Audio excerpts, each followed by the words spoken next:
Please subscribe to help you and your motorcycle perform better. Dave Williams, editor here with today's video, another in our racing series, Going Faster. Perhaps you're one of those elbow-dragging guys in the canyons, or you've done a track day and you're in the A group and you're pretty stinking fast. If you go racing, you will go faster. You'll actually go quite a bit faster, and then eventually you'll hit a wall, metaphorically speaking, and it will take other aspects of motorcycling, other aspects of suspension and geometry and technique in order to go faster still. Mr. Moss explains all. Here's a preview. Going faster is inevitable, and that is a fantastic thing about racing. You dramatically improve your skill sets every single race event. Now, as we go get a job, we're not aliens that have contracts, condos, helicopters, places all over the world, blah, blah, blah, blah. With us going to work, every time that goes down and you enter the hot pit to go on the track, you should not be assessing risk. That's what is commonly referred to. I've hit it several times, and you will reach a place where you stay. And you stay because that's all you know. And you've maximized everything you've got in the knowledge you have, the setup of the motorcycle, the way you navigate the track per lap. You've got all that to a point, and if you race in a race, you want to go faster. You hit a performance wall. What are you going to do? So you've got two choices.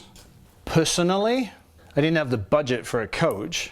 Now, in regards to suspension, in particular, when you are braking, which is generally where we will use most of the fork travel, there may be some corners on the track where it's so fast that it actually bottoms the suspension out in a compression. So forks is travel.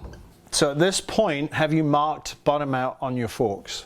Do you know, with that cable tie on the right leg, how close every session you've come to bottom out? You have to note that and see where you are. You don't have to write down every session, I was 8 millimeters, I was 12 millimeters this session. Because when you're on the track, things occur. You might have a slower session because there's yellow flags and traffic and. It doesn't matter. But how much travel are you using on average for practice and in the race? Because generally in the race, everybody goes faster, because they're not trained to go at race pace for a certain number of laps for practice. If you go to nationals, you realize that's a whole other story. Yeah, you know, honestly, if we make changes, I can typically, you know, within 1 or 2 flying laps know if I've gone in the right direction.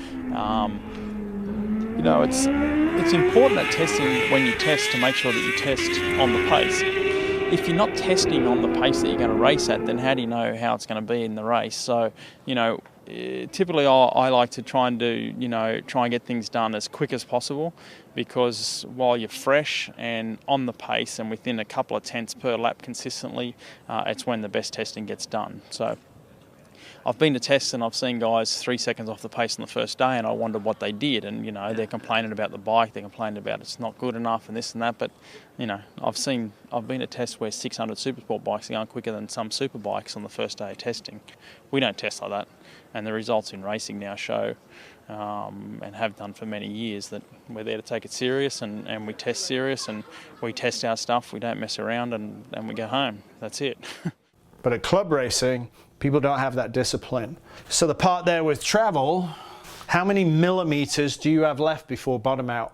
Such a simple thing to do, and it is the hardest behavioral change I can make anybody do. Anyone, even pro racers. It's just apparently too hard. There's all kinds of theories about geometry.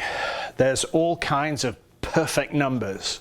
You want to win, you got to pay the price, which means knowledge, which means testing. You got to have these in a box. Going faster requires investment. Do you have it?